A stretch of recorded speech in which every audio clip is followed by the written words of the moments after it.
Bismillahirrahmanirrahim. Assalamualaikum warahmatullahi wabarakatuh. Innal hamdalillah nahmaduhu wa nasta'inuhu wa nastaghfiruh wa na'udzu billahi min shururi anfusina wa sayyiati a'malina. May yahdihillahu fala mudhillalah wa may yudlil fala hadiyalah. Asyhadu an la ilaha illallah wahdahu la syarikalah wa asyhadu anna Muhammadan abduhu wa rasuluh. Kaum muslimin, kaum muslimat, rahimani wa rahimakumullah. Di antara perintah Allah Subhanahu wa taala kepada makhluknya, terutama kepada manusia, hendaknya setiap manusia memperhatikan Allah Subhanahu wa taala akan kebesarannya melalui tanda-tanda kebesaran Allah. Di antaranya adalah hewan-hewan. Dan di antara hewan yang patut untuk kita perhatikan dan renungkan kebesaran Allah yang ada pada penciptaan hewan tersebut adalah seekor burung. Dari seekor burung, seorang mukmin bisa belajar tentang hakikat tawakal.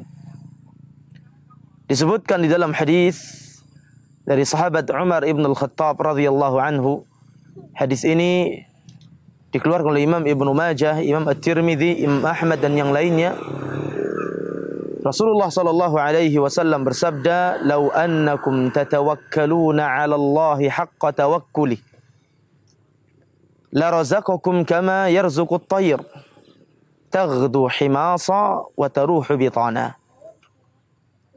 Kata Rasulullah sallallahu alaihi wasallam, jika kalian benar-benar bertawakal kepada Allah dengan tawakal yang serius, maka kami akan berikan rizki kepada kalian sebagaimana Allah benar-benar telah memberikan rizki kepada seekor burung. Burung di pagi hari dia terbang dalam keadaan perut kosong dan lapar. Dia pulang di sore hari dalam keadaan perutnya telah kenyang, karena telah diberikan rizki oleh Allah Subhanahu wa ta'ala. Hadis ini di antara pelajaran yang bisa kita petik adalah hadis ini memberikan pelajaran tentang hakikat tawakal yang sesungguhnya.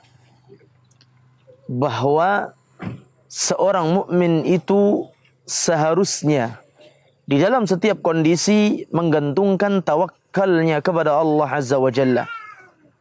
Kenapa demikian? Karena seseorang tidak bisa melakukan apa-apa tanpa bantuan Allah. Seorang tidak bisa mendapatkan apa-apa kecuali atas izin Allah Subhanahu wa taala. Seseorang tidak bisa mendapatkan dan mengais rizki kecuali telah ditakdirkan oleh Allah Subhanahu wa taala. Oleh karenanya, salah satu di antara kewajiban kita, dan ini merupakan ibadah yang agung, adalah bertawakal kepada Allah Subhanahu wa taala. Sebagaimana tawakalnya seekor burung. Burung benar-benar makhluk yang mengajarkan kepada kita akan hakikat tawakal.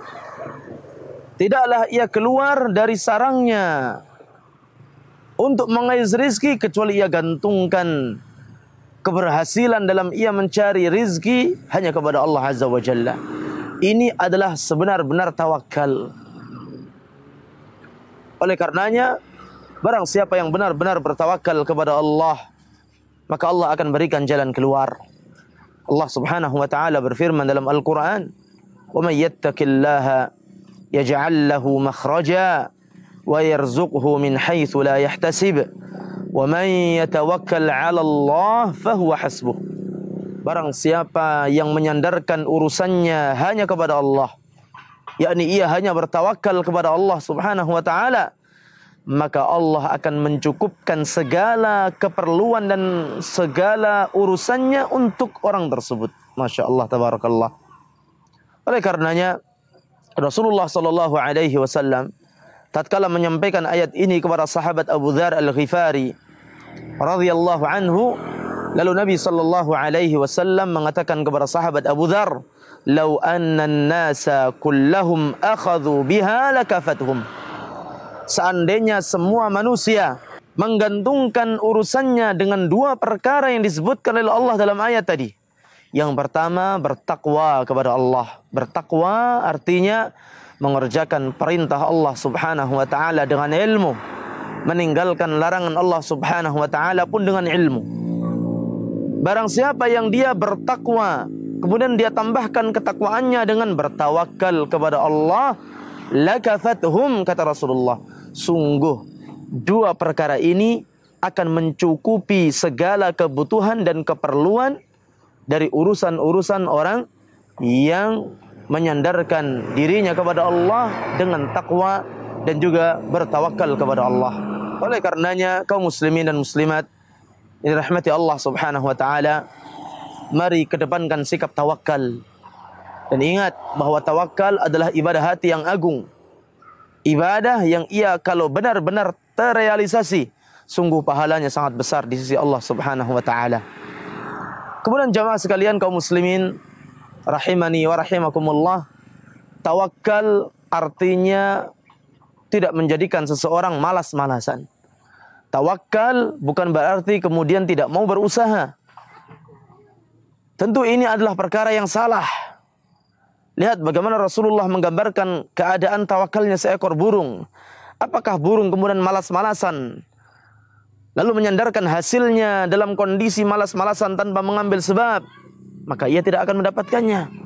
Di mana seekor burung tersebut dikatakan oleh Rasulullah, taghdu himasa wa taruhu bitana.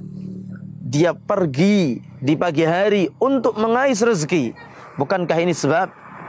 Bukankah ini ikhtiar? Bukankah ia telah berusaha untuk bekerja? Iya. Ini juga sebagai dalil bahwa kaum muslimin dilarang untuk bermalas-malasan mencari nafkah. Dilarang menyandarkan rizkinya hanya dengan tawakal, berserah diri tanpa ada usaha. Ini termasuk kekeliruan. Sekali lagi, tawakal tidak bertolak belakang dengan usaha. Justru tawakal berjalan lurus dengan usaha seseorang untuk mendapatkan apa yang akan dirizkikan oleh Allah Subhanahu wa taala kepada orang yang telah berusaha tersebut. Semoga Allah Subhanahu wa taala menganugerahkan kepada kita hati yang senantiasa bertawakal serta raga yang senantiasa berusaha dengan cara yang halal untuk bisa mendapatkan rizki Allah Subhanahu wa taala yang berkah dalam kehidupan dunia dan akan bermanfaat untuk kehidupan akhirat kita. Wa sallallahu ala nabiyyina Muhammadin wa ala alihi wa sahbihi wa sallam. Assalamualaikum warahmatullahi wabarakatuh.